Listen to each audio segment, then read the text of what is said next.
Hey there, welcome to Geeky Greenhouse. In today's video, we'll be talking about strawberry plant runners.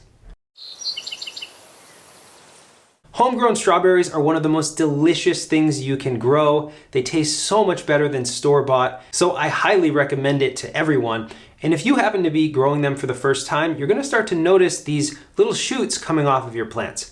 These are called runners or stolons, and I wanna talk about what they do and what you should do about them. So strawberry runners are essentially a reproductive method of strawberry plants. As the plant begins to grow, it will shoot off these runners, which can then reroot themselves into the surrounding soil. The main plant is called the mother plant, and the runner plants are sometimes called daughter plants.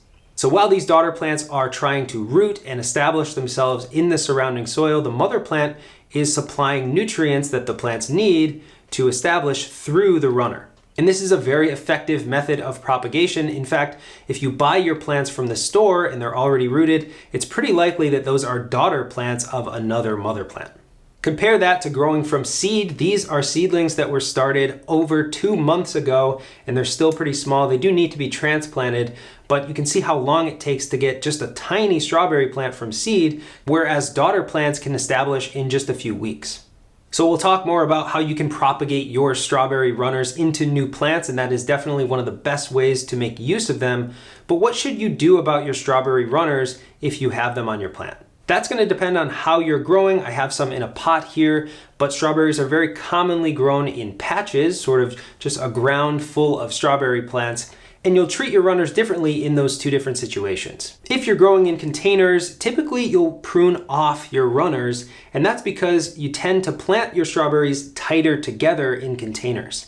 These are some day neutral strawberries, and I have 3 individual plants in this 10-inch pot. Now that's really close together. There's only about 5 or 6 inches between the crowns of each of these plants, and there's really no more room for any other plants to establish. That's heavy.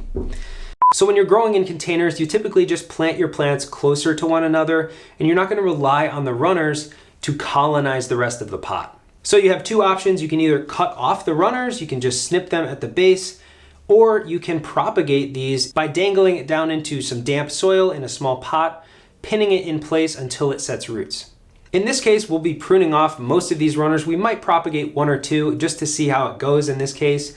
But to save the plant's energy and to focus that energy on the 3 plants we have planted here, the runners are going to be taken off. Now things are different if you're growing in the ground. If you want to establish a strawberry patch, it can take a number of seasons. Usually in the 2nd year after planting is when you expect your first harvest, depending on the type of strawberry you're growing. But a very common method of growing strawberries is called the matted row system. But essentially what you do is transplant strawberries about 12 inches apart in a row, and then allow the runners to establish themselves in the surrounding soil and colonize the rest of the bed, filling in any empty spaces. So you're putting those runners to use and allowing them to establish in the spots that need filling in, so you end up multiplying your plants and filling out your garden with strawberry plants. So if you're trying to establish a new bed, instead of buying dozens of plants, you can buy a smaller number of plants and allow them to propagate themselves over the course of a year or so. In that case, you want to see runners, you should be happy to see them, and you can sort of position them where you want them and pin them into place so they propagate where you want them to grow. Some varieties of strawberry will put out more runners, and so you might still need to do some pruning so that it doesn't choke itself out and sort of over-propagate. You want there to be about 12 inches between each plant that's established. So essentially, using your runners to propagate new plants is a great way to save some money and anticipate that your plants are going to multiply in the future. Another thing you can do is actually transplant your daughter plants out of the garden and into a new spot. So if you have some established daughter plants coming off of the mother plant, you can cut the runner from the main plant and then uproot the daughter plants and transplant them elsewhere. Individual plants are only good for about 3 or 4 years before they start to lower productivity, so the daughter plants are actually a really good resource to refresh your strawberry gardens. So there are 3 main methods of propagation. The first is to allow them to propagate directly in the soil in your garden. The second is to propagate your runners into small pots around the soil. You can position these pots and stake the runners directly into some moistened potting mix. And in both of these cases, you want to leave the runners attached to the mother plant until the roots have established. Once you have strong, healthy root growth and some good foliage forming, you can snip off the runner from the main plant and transplant your propagated plants elsewhere. The last method is to propagate them in water, which is less effective and sometimes can fail, but it is an option if you want to remove the runners first and then propagate them. Just pop them into some water, make sure that that daughter plant where the foliage is forming is touching the water so that the roots can begin to form there. One last note on strawberry plants, what about the flowers? If you just planted new strawberries and you're starting your first strawberry bed, it is best to prune off the early flowers.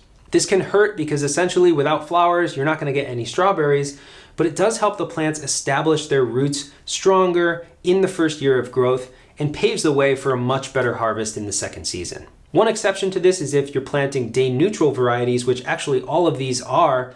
Most day neutral varieties will produce berries in their first year, so you don't have to worry about pruning early flowers on day neutral strawberries. The compromise is day neutrals tend to have smaller berries and smaller harvests throughout the season compared to June bearing strawberries, which have a big harvest all at once, usually within a 1 or 2 week period, and then no more berries for the rest of the year. Strawberry runners are really useful. It's basically free plants coming from your main plants, so you should definitely put them to use if you can. If you have the space for more strawberry plants, why not let your plant do the work for you?